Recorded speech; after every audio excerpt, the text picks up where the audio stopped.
পড়লো না পড়লো সেগুলো নিয়ে এত বেশি কনসার্ন। তাদের এত সময়ই নেই। ঠিক বলেছ, চলো এক কাজ করি, মানে সকালে তো বাইরেটা দেখা হলো, এখন রাতের শহরটা দেখে আসি, এইভাবে ঠিক এই পোশাকে, কি বলো? হ্যাঁ, সে কি, আপনি না বললেন আপনার মেয়ে আপনাকে বেরোতে মানা করেছে? তা তো করেছি, কিন্তু ওর মানা আমি শুনবো কেন? হ্যাঁ, আমি ওর বাপ না ও আমার বাপ, বলো? হ্যাঁ হ্যাঁ, চলো চলো, হ্যাঁ, চলা শেষ করি। ভালো কথা, তোমার কোনো ব্যস্ততা নেই তো? না না, আমার কোনো অসুবিধা নেই। শুধু ভাবছি আপনার মেয়ে বাড়িতে ফিরে আপনাকে যদি না দেখে তাহলে তো টেনশন করবে।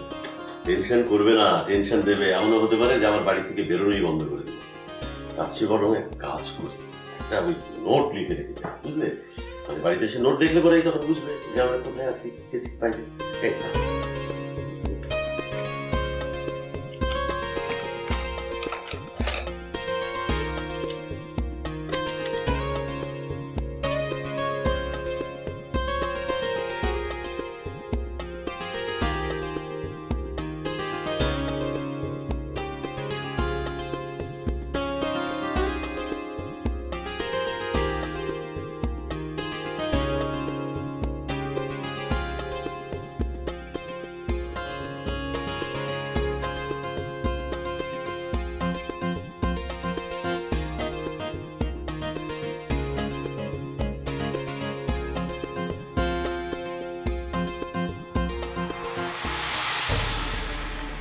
শোনো, তোমার এই বন্ধুকে বলে দিয়েছি সে যেন তোমার আশেপাশে না আসে। আর তোমাকেও বলছি, এই ধরনের বন্ধুদের সঙ্গে মেলামেশা করবে না, এতে করে তোমার মঙ্গলই হবে। বাবা প্লিজ আমার কথাটা শোনো। সেদিন যা কিছু হয়েছিল তাতে তাতে সজীবের কোনো দোষ নেই। সবকিছু আমার কারণে হয়েছিল, আমি বলেছিলাম করতে, ও কিছু করেনি বাবা। কিছু শোনার বা বোঝার আমার কোনো দরকার নেই। আমি শুধু এইটুকুই বুঝি, যার মাথায় এই ধরনের বুদ্ধি কাজ করে সে কখনোই আর যাই হোক ভালো মানুষ হতে পারে না। সরি বাবা, তোমার সব কথা মানলেও এই কথাটা আমি মানতে পারছি না। আমার দেখা সবচেয়ে ভালো মানুষগুলোর মধ্যে সজীব একজন। স্টপ। আর এই ধরনের ভালো মানুষদের সঙ্গে মিশেই তুমি আমার সঙ্গে তর্ক করা শিখেছো, তোমার মাকে অমান্য করা শিখেছো, বড়দেরকে অসম্মান করা শিখেছো।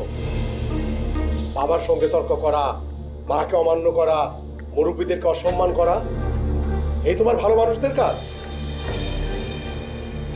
শোনো, তোমার বিয়ে ঠিক করা হয়েছে, তুমি এখন তোমার বিয়ে নিয়ে ভাবো। নিজের মাকে তো কোনোদিন শান্তি দিতে পারো না, অন্তত নিজের শ্বশুর শাশুড়িকে কিভাবে শান্তি দেওয়া যায় সেটা নিয়ে চিন্তা করো।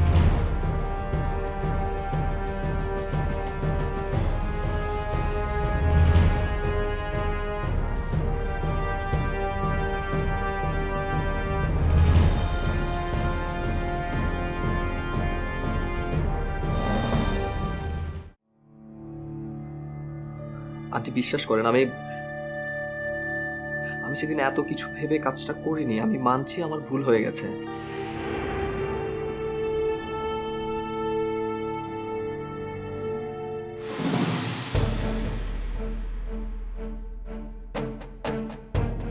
কি ব্যাপার?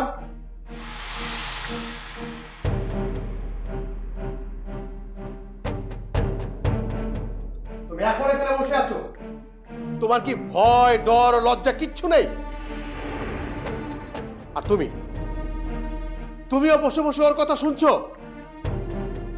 ওর তো যা বলার বলেই ফেলেছে।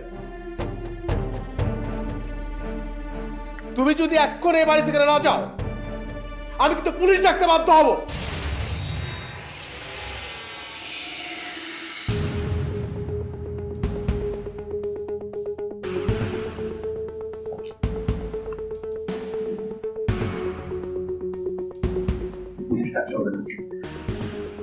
আমি চলে যাচ্ছি। দরজায়